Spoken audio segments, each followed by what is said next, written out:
Hello,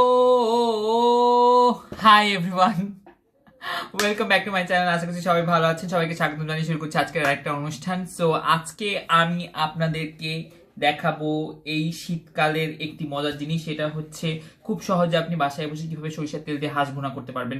R this হাঁস ভুনা actually inspired by Ananya, কারণ আমি কখনোই তেমন একটা ভুনা টুনা করতে পারি না। অনন্যা ইজ দ্য ভুনা কুইন, কিং কেন বলতে যাচ্ছিলাম, আই মিন ও হচ্ছে সবকিছু ভুনা এত ভালোভাবে করে।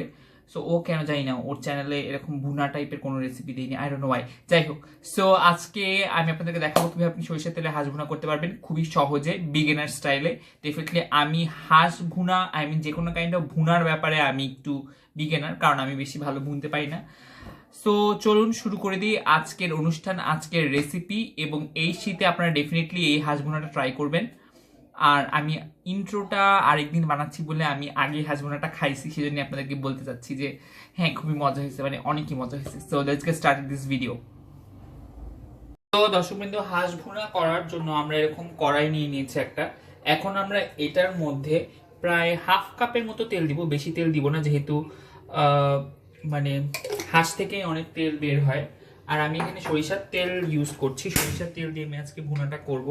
সো আমরা পারফেক্টলি চুলাটাকে গরম হওয়ার জন্য একটু ওয়েট করব, যাতে সুন্দরভাবে গরম হয়। সো একটু ওয়েট করছি 1-2 মিনিট আর কি। এখন ফার্স্ট এটার মধ্যে আমরা কিছু গরম মশলা দিয়ে দিব। সেটা হচ্ছে 2টা, হালকা গরম হয়ে গিয়েছে, আমরা এখন দিয়ে দিতে পারি গরম মশলা। 2টা এলাচি দিচ্ছি, আর দিব হচ্ছে 2টা দারচিনি, আর 2-3টা তেজপাতা দেওয়া যেতে পারে। তো আমি 3টা তেজপাতা দিচ্ছি।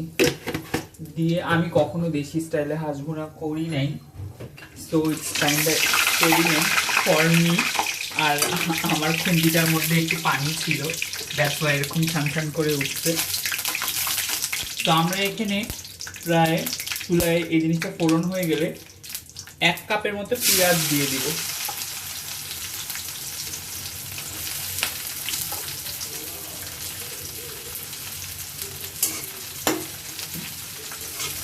এক কাপের মতো পেঁয়াজ দিয়ে পেঁয়াজটা লাল হওয়া পর্যন্ত আমরা এটাকে ভাজতে থাকবো।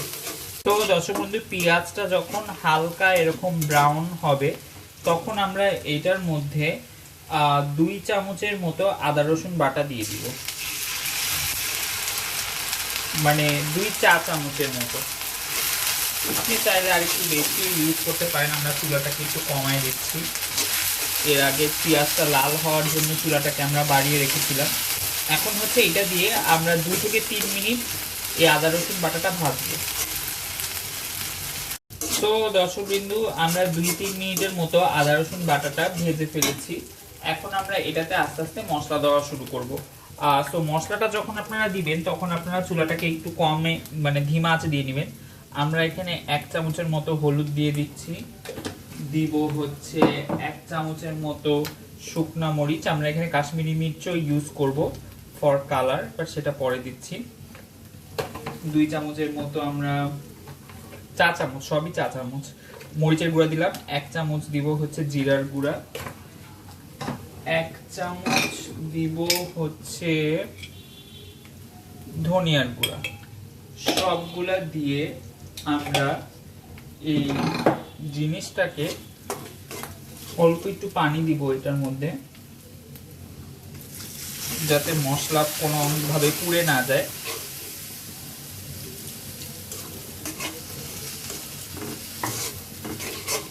এবার এই মশলাটাকে আমরা এই চুলায় 5 মিনিটের মতো ভাজতে থাকবো। ধিমা আছে, আপনি মশলাটাকে ভাজতে থাকবেন। তো মশলাটা আপনারা যখন ভাজতে থাকবেন, তখন এরকম একবার করে পানি দিবেন। মিডিয়াম আছে চুলা দিয়ে এরকম অল্প একটু করে পানি দিবেন, আর এরকম কন্টিনিউয়াসলি নাড়তে থাকবেন। আবার পানিটা যখন শুকায় যাবে আবার পানি দিবেন। এরকম করে আপনারা 3 বার করবেন, তাহলে মশলার সেই কাঁচা গন্ধটা পুরোপুরিভাবে চলে যাবে। তো আমরা আজকে দেখব যে রাঁধুনি গরুর মাংসের মশলা দিয়ে আপনি হাঁস রাঁধলে বেসিক্যালি কেমন লাগে। তো আমি এখানে এই ছোট প্যাকেট রাঁধুনি রেডিমিক্স গরুর মাংসের মশলা পুরাটা দিয়ে দিব, কার্পণ্য করবেন না, পুরা মশলাটা দিয়ে দিবেন। কারণ এই হাঁস রান্নাতে, আর এই মোমেন্টে চুলাটাকে একদম ধিমা আঁচ করে রাখবেন যাতে মশলা পুড়ে না দেয়। আর অল্প একটু পানি দিয়ে দেবেন।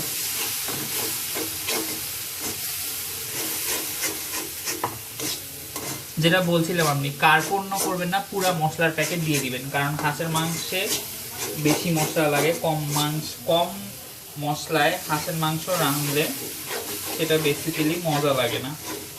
তো আমরা এখন এই রাঁধুনি গুঁড়া মশলাটা, যেটা মানে গরুর মাংসের গুঁড়ার মশলাটা দিলাম, সেটা দিয়ে আবার এরকম মানে একটু করে পানি দিব আর মশলাটা কষাবো। এরকম আমরা 3 বার করবো, 3 বার অল্প অল্প করে পানি দিয়ে মশলাটা কষাবো। তো দর্শকবৃন্দ, আমরা এখন এটার মধ্যে পরিমাণ মতো লবণ দিয়ে দিব। মোটামুটি 1 চামচের মতো লবণ দিচ্ছি।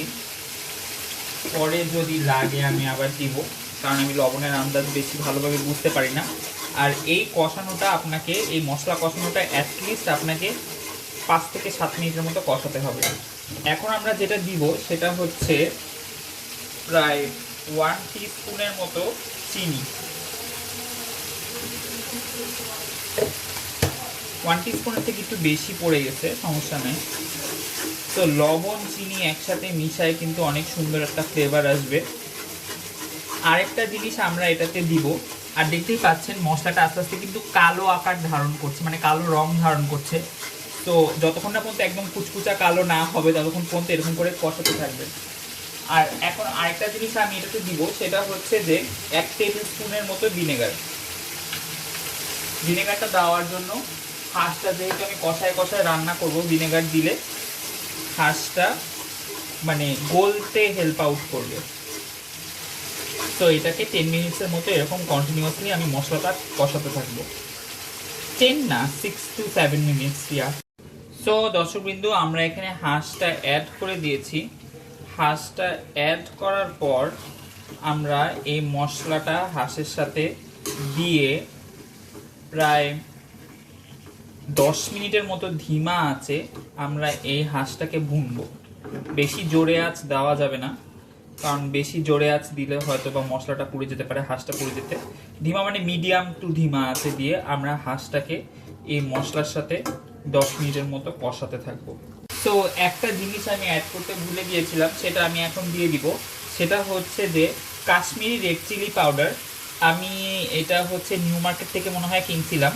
আপনারা যে কোনো নিউ মার্কেট বা যে কোনো বড় বাজারে কাশ্মীরি রেড চিলি পাউডার পাবেন। তো এইটা আমি প্রায় 2 চামচের মতো দিয়ে দিচ্ছি, যাতে খুব সুন্দর একটা লালচে কালার আসে। তো এটা দেওয়ার পরে আবার আমরা এরকম 10 মিনিটসের জন্য হাঁসটাকে ভুনতে থাকবো। সো দর্শকবৃন্দ, 15 মিনিটস পর যখন মানে হাঁসটা এরকম সুন্দরভাবে কষানো হয়ে যাবে, তেলগুলো উপরে চলে আসবে, সবগুলো মশলা প্রত্যেকটা হাঁসের ভিতরে ভিতরে ঢুকে যাবে, বাট হাঁসটা এখনো গলে নাই, গলতে অনেক টাইম লাগবে। তখন আপনারা যেটা করবেন সেটা হচ্ছে যে দেখুন একদম কিন্তু মশলাটা খুব সুন্দরভাবে কষানো হয়েছে। আর আমি একদম ধিমা আঁচে দিয়ে দাঁড়ায় দাঁড়ায় প্রায় 10 থেকে 15 মিনিটের মতো আমি মশলাটা কষাইছি। তো আপনি যত বেশি কষাবেন হাঁস কিন্তু তত মজা হবে, এন্ড রেজাল্ট তত ভালো আসবে, আর কালারটা তত সুন্দর আসবে। এখন আমি যেটা করবো সেটা হচ্ছে যে হাফ কাপের মতো, হাফ কাপ না 1 কাপের মতো পানি দিয়ে 1 থেকে 1.5 কাপের মতো এটাকে ঢেকে দিব একদম ধিমা আছে। দেন আই ডোন্ট নো 3599 ঘন্টাও লাগতে পারে এই হাঁসটা রাঁধতে, কারণ হাঁস গলতে অনেক টাইম লাগে, আর আমি যেহেতু প্রেশার কুকারে রান্না করতেছি না।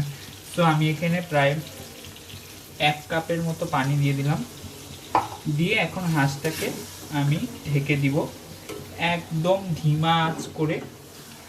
1.5 থেকে 2 ঘন্টা লাগবে হাঁসটা গলতে ধিমা আছে। মাঝে মাঝে এসে আপনি হাঁসটাকে একটু নাড়াচাড়া করে দিয়ে দেবেন যাতে তলা না লাগে। আর মাঝে যদি দেখেন তলা লাগছে তাহলে অল্প অল্প পানি দিতে পারেন, বেশি পানি দিবেন না। সো এখন হচ্ছে হাঁসটাকে আমি ঢেকে দিব। সো দর্শকবৃন্দ, দেখতেই পাচ্ছেন প্রায় 2.5 ঘন্টা আমার লাগছে পুরো হাঁসটা সিদ্ধ হতে। খুবই সুন্দর একটা কালার আসছে, আমাদের হাঁস গলে গেছে এবং খুবই একটা লালচে মানে কালচে লাল কাইন্ড অফ কালার আসছে, আমি এটাই চাচ্ছিলাম।